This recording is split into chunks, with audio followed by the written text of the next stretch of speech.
Okay, so we last saw adding or dividing 1 by 2.0.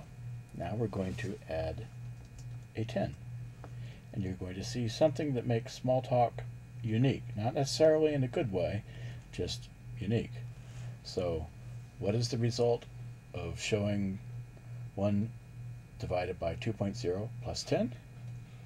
We do it, and we get 10.5. That is because Smalltalk evaluates left to right unless you put in parentheses. In most languages, they follow algebraic rules where divisions and subtractions come before multiplications, or come before divisions, and multiplications come before additions and subtractions. However, in Cobalt, you get 2 different answers depending on the order you put your arithmetic in.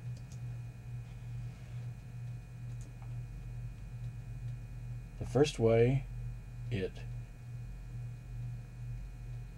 did one thing. The second way, it did another. Let's look at what we're doing now. We're taking 10 and adding a 1 divided by 2.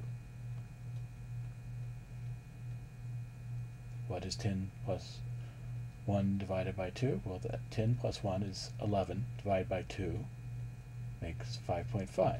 The other way,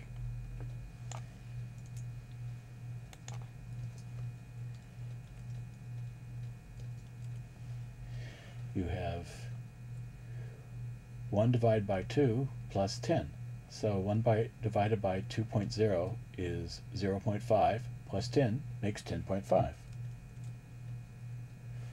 To get what you expected from a normal computer program, you would put parentheses around what you want done first, and you would get, again, 10.5, because this is what is done first. Now to check that, let's go the other way. And again, we get 10.5. Okay, enough about simple arithmetic. Let's get something a little more complicated. We mentioned that Smalltalk handles fractions. Let's say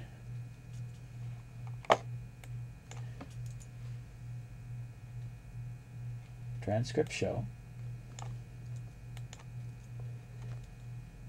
1 divided by 2 times 1 divided by 2. And carriage return, what does that do? 1/4. Okay, why is that? Well, we're taking a half, 1 over 2, times 1 times 1 over 2, which, since these are all the same precedence, is what you would expect from normal algebra. However, if we do this, we're going to get something a little different. 1/2 plus 1/2 equals 3/4. Why is that? Well, we're taking 1 divided by 2, which is a half, plus 1, which is 3/2. Divide by 2 makes 3/4. A little confusing, so it's good always to remember to put the parentheses when you are uncertain of what is going to happen, just to get the value you expect. All right, let's proceed to something new. I'm going to show you how to do a loop. In most languages, you would say for I equals 1 to 10 or whatever. In Smalltalk, there are many different ways of saying it. One of the simplest is 10 times repeat, colon, and then a block of code. So let's wrap this in a transcript show so we will see what happens. Transcript show, 10 times repeat,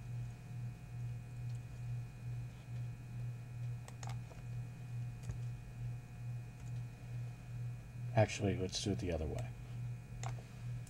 10 times repeat transcript show. And script show. And then say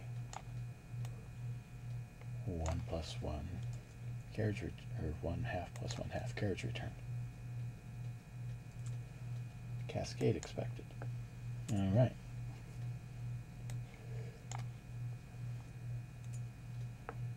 I see.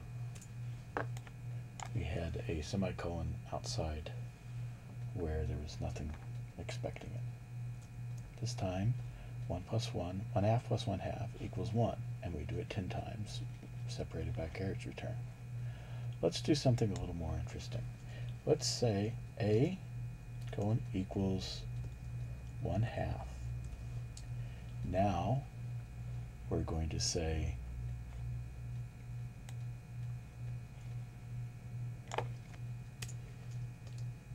A equals, well, let's do it outside of the loop.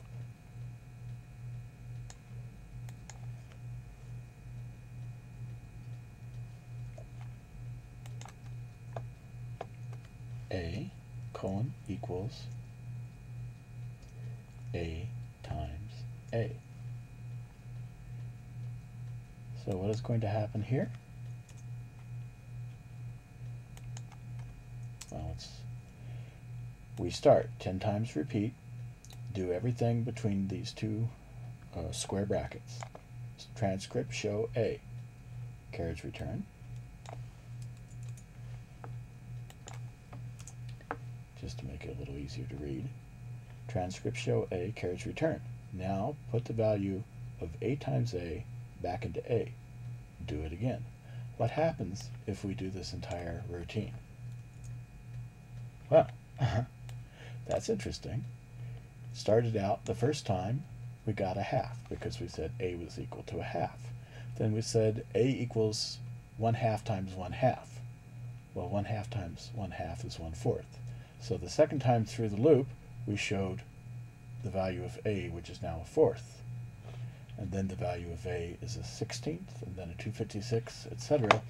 And after repeating that 10 times, we're going to have this huge, or actually very small number, 1 over that, which is pretty tiny.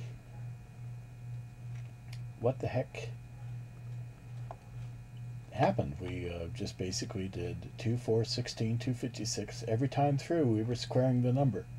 So this is the results of squaring 1/2 10 times in a row. That's a pretty small number. And you notice that now we are into numbers that cannot be displayed in most languages because they are larger or smaller than the numbers that work with floating point or with arithmetic. This number here is larger than 4 billion, and this number here is smaller than what we would see with a normal floating point system. So we can't display this number in most languages, but we can in Smalltalk. Smalltalk is pretty forgiving. If you forget to check how big your numbers are, it will convert to a format that can handle the larger number, usually.